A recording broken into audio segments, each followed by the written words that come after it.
Hello everyone, welcome to our channel. This is Srishti Agarwal. तो मैं आप सभी कक्षा 8 के स्टूडेंट्स के लिए लेकर आई हूँ प्रकर हिंदी कार्य पुस्तिका के सॉल्यूशन, जिसमें हमने काफ़ी सारी वर्कशीट्स के सॉल्यूशन देख लिए हैं। और यहाँ पर अब कंटिन्यू देखेंगे कार्यपत्रक 94 से। तो काफ़ी कम वर्कशीट रही हैं अब आपकी प्रखर हिंदी कार्य पुस्तिका की। उम्मीद करते हैं आपको सभी कार्यपत्र के सॉल्यूशन समझ आ गए होंगे। फिर भी अगर कोई डाउट रहता है तो आप कमेंट बॉक्स में कमेंट करके पूछ सकते हैं। तो स्टार्ट करेंगे कार्यपत्रक 94 के सॉल्यूशन से। फर्स्ट क्वेश्चन है, नीचे कुछ शब्द लिखे हैं, इन्हें नीचे बने कॉलम में उचित स्थान पर लिखिए। तो आपको शब्दों को उचित स्थान पर लिखना है, जैसे बारिश, वर्षा, दृष्टि, अनुज, धृत, दुग्ध। तो यहाँ पर आपको क्या करना है, बेसिकली तत्सम और तद्भव में बदलना है इन्हें। जैसे देखिए, जो शब्द आपको संस्कृत के लग रहे हैं वो तत्सम में लिखने हैं, जो शब्द आपके हिंदी के हैं वो आपको तद्भव में लिखने हैं। तो देखिए तत्सम में देखिए दुग्ध, कार्य, अनुज, वर्षा,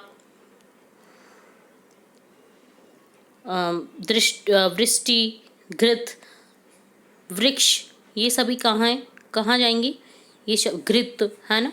तो ये सभी कहाँ जाएंगी, तत्सम में, संस्कृत में।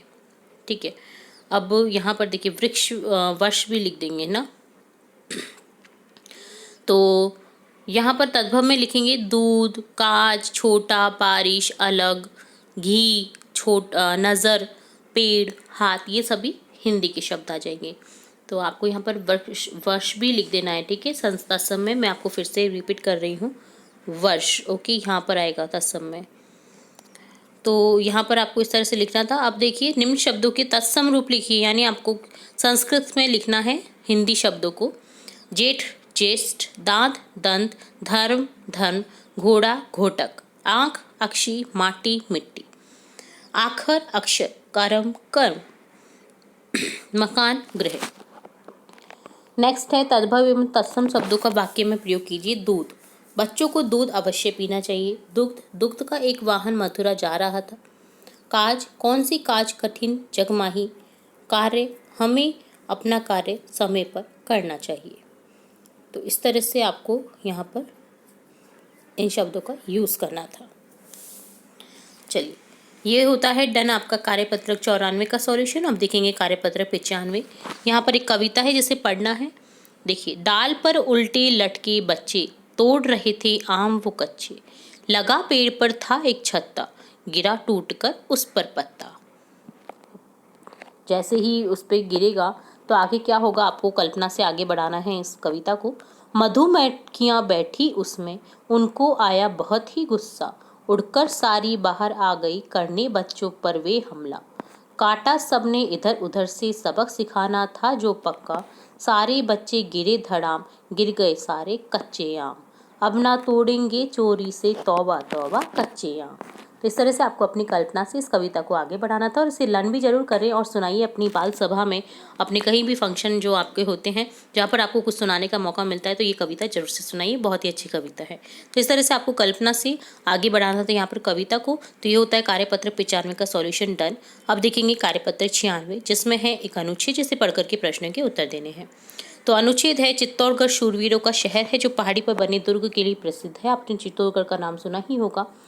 तो उत्तर भारत के सबसे महत्वपूर्ण किलों में से एक चित्तौड़गढ़ का किला राजपूतों की साहस, त्याग और बलिदान का प्रतीक है। चित्तौड़गढ़ का यह किला राजपूतों की वीरता और नारी के अद्वितीय साहस की ढेर सारी कहानियों की गवाह है।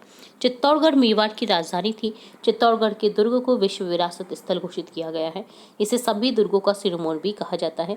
यह किला बेडस नदी के किनारे बना है। दुनिया भर से लोग यहाँ किला को देखने के लिए आते हैं। सबसे अच्छी बात यहाँ ये है कि चित्तौड़गढ़ के दुर्ग को विश्व विरासत स्थल घोषित किया गया है, जिससे इसकी देखरेख हो सके, और इसे देखने के लिए दूर विदेश से भी लोग आते हैं। चित्तौड़गढ़ किस लिए प्रसिद्ध है? पहाड़ी पर बने दुर्ग के लिए। चित्तौड़गढ़ का किला कौन सी नदी के किनारे है? बेडस नदी के किनारे। अर्थ लिखकर वाक्य बनाइए। सिरमौर, हिमालय हमारे देश का सिरमौर है। बलिदान, हमारे देश की आज़ादी के लिए कई वीरों ने बलिदान दिया है। शूरवीर, राजस्थान में महाराणा प्रताप जैसे शूरवीर हुए हैं। अद्वितीय, ताजमहल की सुंदरता संसार में अद्वितीय है। फोर्थ क्वेश्चन है, चित्तौड़गढ़ का किला किसका प्रसिद्ध है? चित्तौड़गढ़ का किला किसके लिए प्रसिद्ध है? तो राजपूतों के साहस, त्याग और बलिदान का प्रतीक है। किसका प्रतीक है आपको बताना था। दिए गए शब्दों के समानार्थी शब्द लिखिए। समान अर्थ वाले शब्द जैसे साहस का वीरता, विश्व का संसार हो जाएगा, दुर्ग का किला हो जाएगा। भारत के प्रसिद्ध किलों के नाम और वह कहाँ स्थित हैं लिखिए। किले के नाम जैसे नाहरगढ़ किला, सोनारगढ़, मेहरानगढ़। स्थान का नाम हो जाएगा, नाहरगढ़ किला है जयपुर में, सोनारगढ़ है जैसलमेर में और मेहरानगढ़ है जोधपुर में। तो यहाँ पर आपको प्रसिद्ध किलों के नाम और जगह लिखनी थी। तो ये डन होता है कार्यपत्र 96। इसी के साथ हमने देखा यहाँ पर कार्यपत्र 96, 95, 94 के सॉल्यूशन। उम्मीद है आपको सभी कार्यपत्र के सॉल्यूशन अच्छे से समझ आए होंगे। फिर भी अगर किसी क्वेश्चन में कोई डाउट रहता है तो आप कमेंट बॉक्स में कमेंट करके पूछ सकते हैं। तो इसी के साथ फिर मिलेंगे नए वीडियो के साथ। तब तक के लिए जुड़े रहे हमारे चैनल के साथ। वीडियो को पूरा देखने के लिए धन्यवाद।